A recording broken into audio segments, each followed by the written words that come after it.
Oi, pessoal, continuando então as nossas explicações, a gente vai falar sobre a atividade 3 da página 11 da apostila do mês de junho, ok?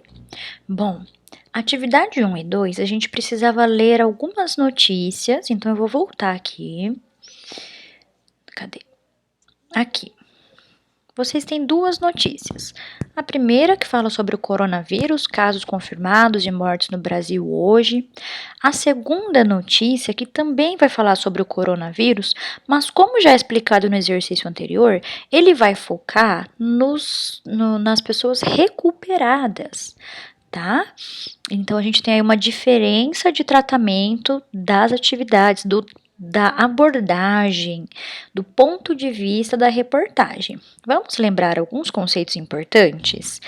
Essa parte grande, esse título que aparece com letras maiores e em negrito, né, uma cor mais escura, é a manchete, que é o título da reportagem.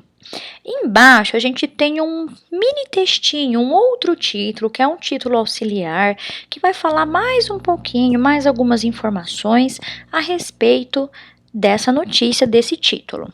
Pessoal, o primeiro parágrafo, os primeiros parágrafos ali de uma notícia se chama lead, tá? O lead, ele vai trazer algumas informações importantes, como o que está acontecendo, onde, com quem, por quê, ok? Lembrando que todas essas informações vocês podem encontrar aqui na página 9, tá bom? Tá falando tudo certinho para vocês. Bom, então vamos à atividade 3. Nós faremos uma comparação das notícias. Então, no quadro a seguir, de acordo com as informações solicitadas, estabeleça uma relação comparativa entre as notícias estudadas.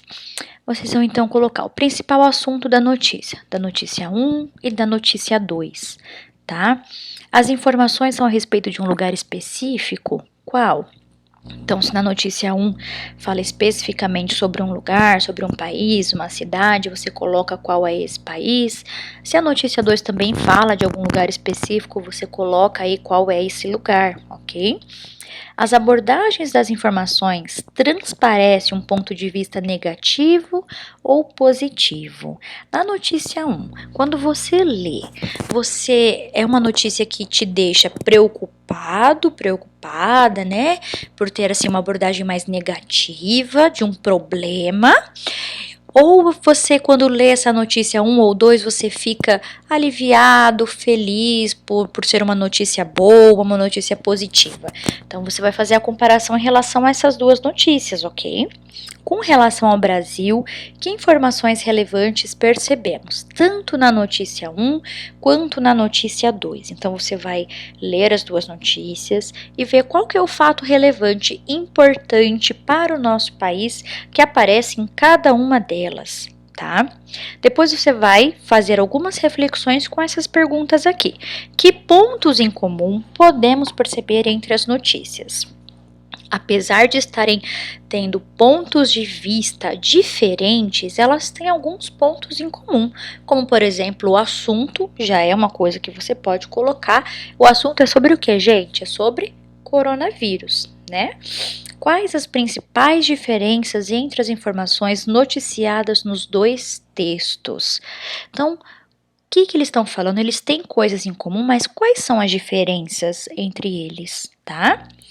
As notícias estudadas foram retiradas dos sites de um jornal e de uma revista, a Folha de Hoje e a revista Exame.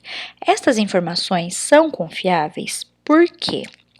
Você vai então dizer se esses canais de comunicação, se esse jornal, se essa revista são confiáveis, se a gente pode confiar. Sabe por quê? Porque tem alguns sites, às vezes blogs, criados por pessoas comuns, que não estão aí no meio jornalístico, que eles oferecem algumas informações duvidosas e inclusive fake news que a gente falou bastante no nosso material de junho. Tá? Então, você acha que a Folha de Hoje e a revista Exame são fontes confiáveis? Se sim, você fala por que sim, e se não são, você diz por que não, ok? Bom, Continuando ali na atividade 3, que é mais uma questão de conteúdo, de explicação, vai ter um textinho falando sobre as fake news, o que elas são, o que a gente pode fazer para combater essas fake news. Inclusive, traz alguns sites que, se você clicar, você vai ser direcionado para esses sites para tirar aí a dúvida sobre alguns boatos. Por exemplo, um que eu inclusive recebi: Faber-Castell da caixa de lápis de cor e livro de colorir do Jardim Secreto. Então estava rodando aí pelo WhatsApp, a gente já sabe que é boato. Então vocês podem entrar nesse site aqui para saber o que é verdade e o que não é, tá? Então temos várias fontes de informação. E aí a gente volta depois para a próxima atividade. Até mais, pessoal!